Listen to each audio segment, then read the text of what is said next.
Smooth 96.3 HD3. Good evening to you. I am Jason Church, alongside one of the many musicians that's going to be performing this Saturday at the second annual U-City Jazz Festival.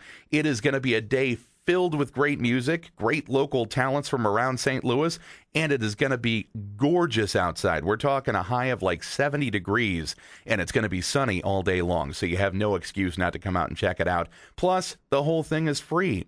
It's going to be featuring music from Trio Très Bien, Bach to the Future with the Silverman Brothers, Maurice Carnes and the Miles Davis All-Star Tribute, the St. Louis Metro Bones, P. Tall Williams reuniting with his old band Tracer, and our guest this evening, none other than trumpet player extraordinaire, vocalist extraordinaire, multi-talented Dawn Weber. Dawn, thank you so much for joining us tonight.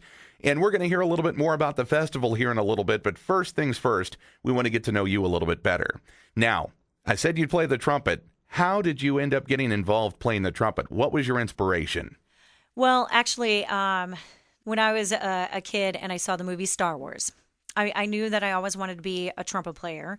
And I was listening to the soundtrack of Star Wars, and I realized, oh my gosh, those musicians are getting paid to play that.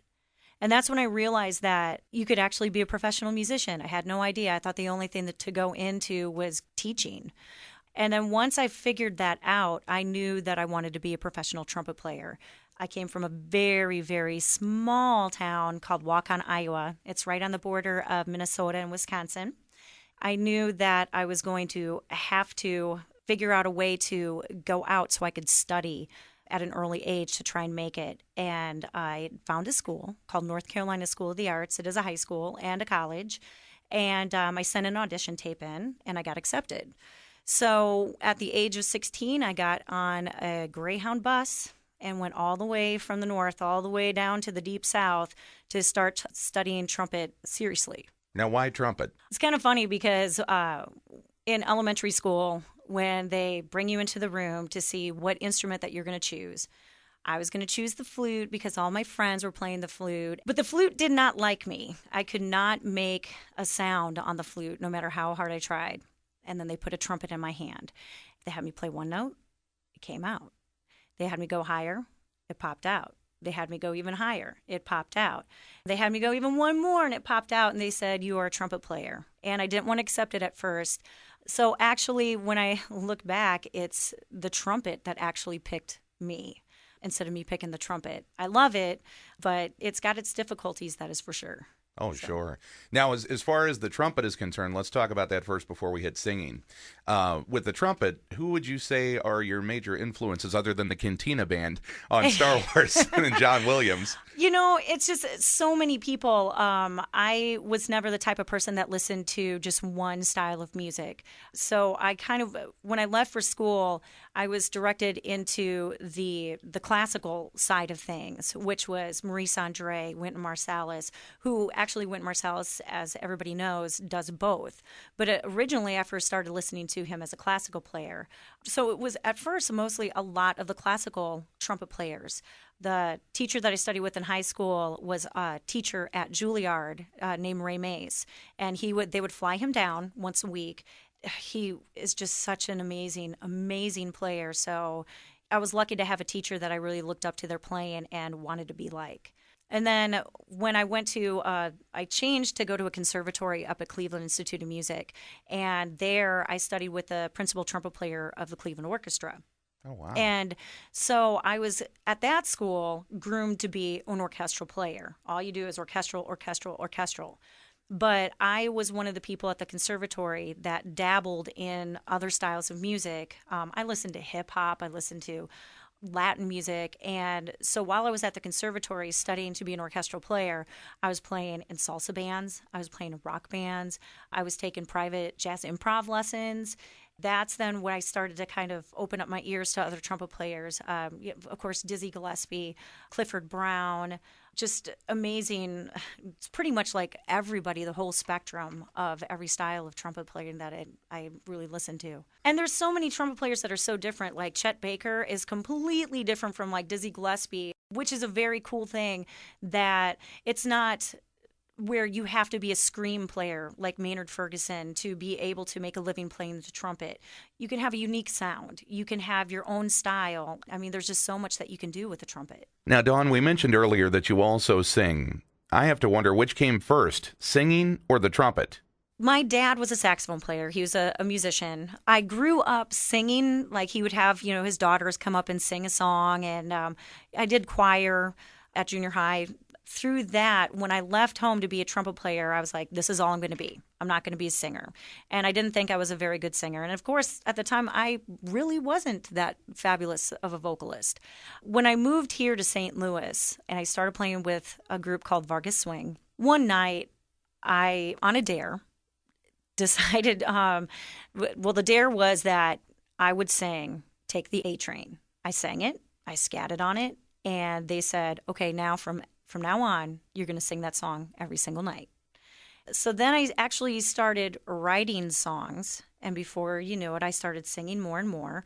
I didn't have the best voice in the world, but I knew how to sell it. Through that, that's where I actually started to grow as a vocalist and as a songwriter and as a front personality. And it's crazy because you think that you know what you're going to do and what you're going to be, and life just throws you a whole bunch of surprises, and sometimes you end up in a completely different place than you thought that you would be at. Well, exactly. Now, after you moved to St. Louis, that's really when your music started taking off around here. Tell me a little bit about the evolution of Dawn Weber after you moved to St. Louis. It basically started with Vargas Swing. The whole thing that changed me from just being a trumpet player to exploring writing and exploring my voice and getting stronger at singing, actually getting stronger at talking in the microphone. Because when I first started, I would sing my song and I wouldn't look at anybody. And then as soon as I was done singing, I would run right back over to my trumpet. And then people would tell me, it's like, you have to at least acknowledge the audience, Dawn. You actually have to look at them. You have to at least say thank you. So just start with that. So I started out just after I would sing a song, I would say thank you and then run to my trumpet. Well, then the band had discussed, it's like, Dawn, you have to try and speak more. Why don't you announce something? And it was horribly awkward for me, and I would end up saying the most ridiculous things. The very first thing when I started to try and talk in the microphone in between songs, we were doing a benefit for Alzheimer's.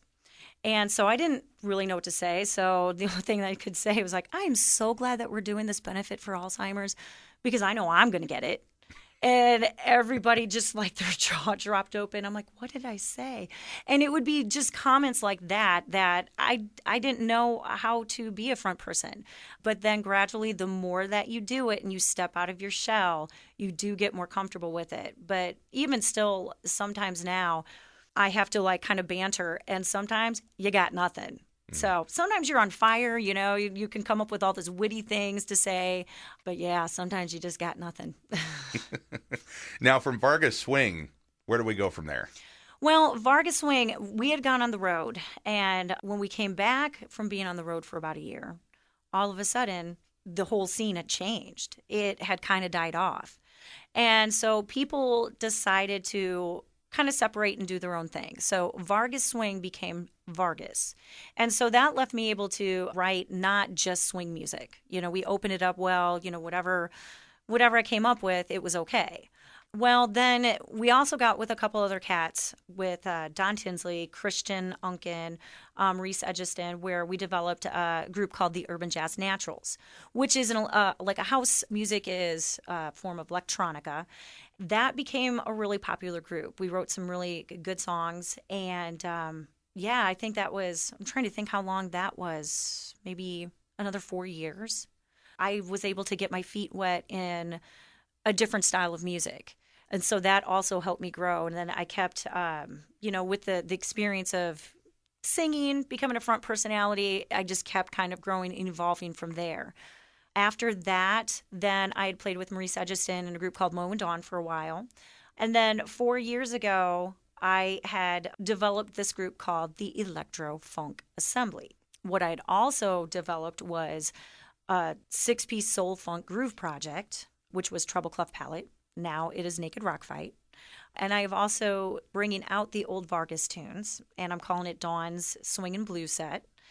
And I also have a jazz duo and a jazz trio. And I am also now playing lead in a salsa band called Son Montuno. And I also will get called to play extra or sub with the St. Louis Symphony based on like my classical background at the conservatory. And then sometimes I'll be hired as a horn player with the Soulard Blues Band or Bottoms Up Blues Gang or wherever. And so people just kind of know me as they see that pink-haired girl with a trumpet, they know who it is. Well, and hopefully our audience will know that pink-haired girl as well when you see her this weekend at the second annual U-City Jazz Festival this Saturday, September 22nd from noon until 8:30. In the meantime, let's explore the evolution of Dawn Weber musically. Here's one from her first group here in St. Louis, Vargas Swing. This one's called Satan on Smooth 96.3 HD3. I was walking neath the moonlight. There was something about this particular night. Was that a man that I didn't see? Was he real or just my fantasy? And then he said, come here, little girl, I've got something that'll rock your world. And it will fulfill your needs and desires. It will take you from the cold and it will fill you with fire. Then I looked into the fire in his eyes. It didn't take long and I was hypnotized. And all I could think and wish that it was all a dream. Cause at that moment I heard the angel scream. You better run, you better hide.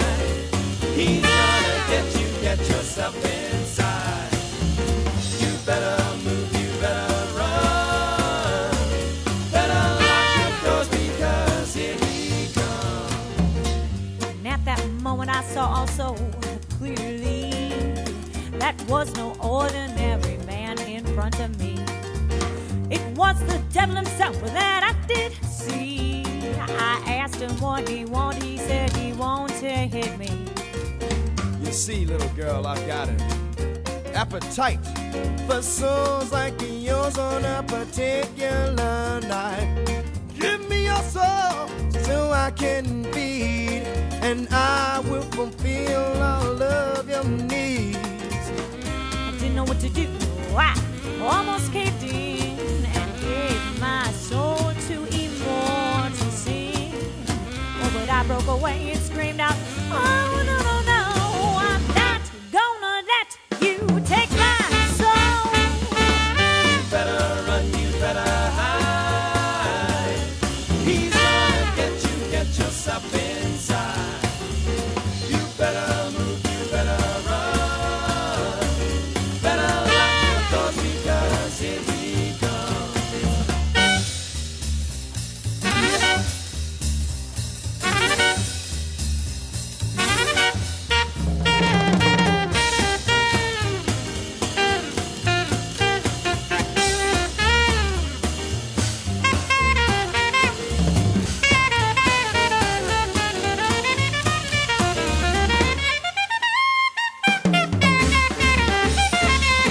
You better run, you better hide.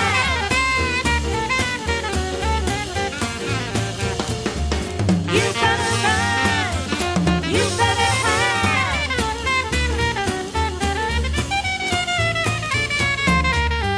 Then I felt his presence from behind. I felt his fiery breath blowing right down my spine. I tried to say no, and I tried to resist, but how can you fight against the devil's kiss? You see, little girl, I've got a running bet that by the sunlight I'll have your soul, yeah. Oh, but I broke away and I started to run right into the rising sun. You better run, you better hide. He's gonna get yourself inside. You better move, you better run. Better lock your doors because here he comes. You better run, you better hide. He's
Fly so high, it's you and me, it's you and I. Together we are gonna climb the sky. And I'm telling you to come with me, 'cause that is where we are meant to be. You and me for eternity, living in a life that's complete and free. It seems to me, yeah, that we're gonna be living in ecstasy.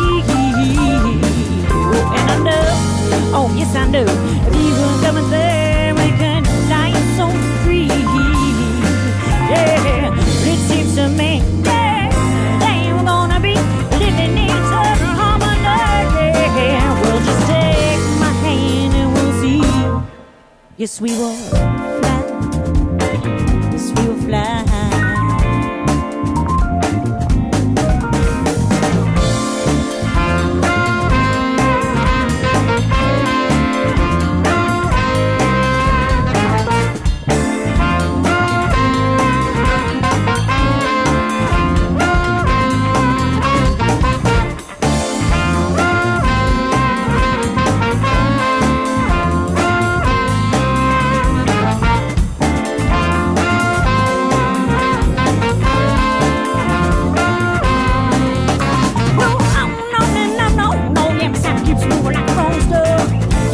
And I think I like it. It's now you be trying to see. Yeah. It's now you, I mean, together now. Yes, together we make we. Like showing you things too. And everything that we can do when I get you on into my home. Get you on now. No. Yeah, my side keeps moving like a rose girl. Can't no way, right away. Well, it seems to me, yeah, that we're gonna be living in I know if you will come and there, we can fly so free.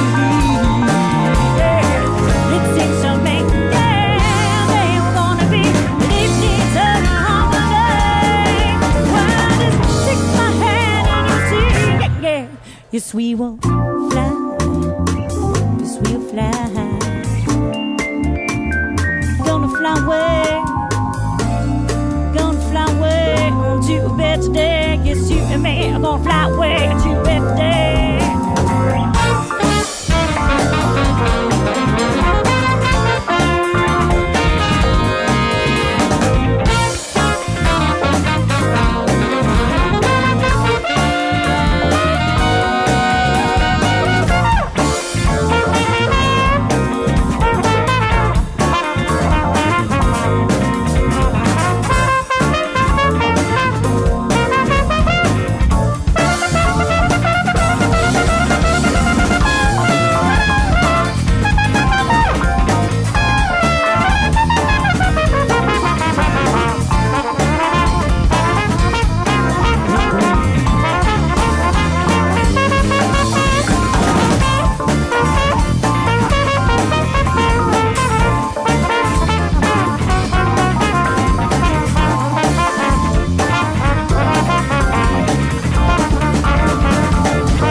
I know. Keep on coming there, we can fly so free. Yeah, it seems to me, yeah, that you were gonna be living in such harmony. Well, just take my hand and you see, yeah, yes, we will fly. Yes, we'll fly. Yes, we are gonna fly away. Gonna fly away onto a better day. Yes, you and me are gonna fly onto a better day. Yes, you and me, we're gonna fly away to a better day. It's you and me, we're gonna fly away to a better day. It's you and me, we're gonna fly away to a better day. It's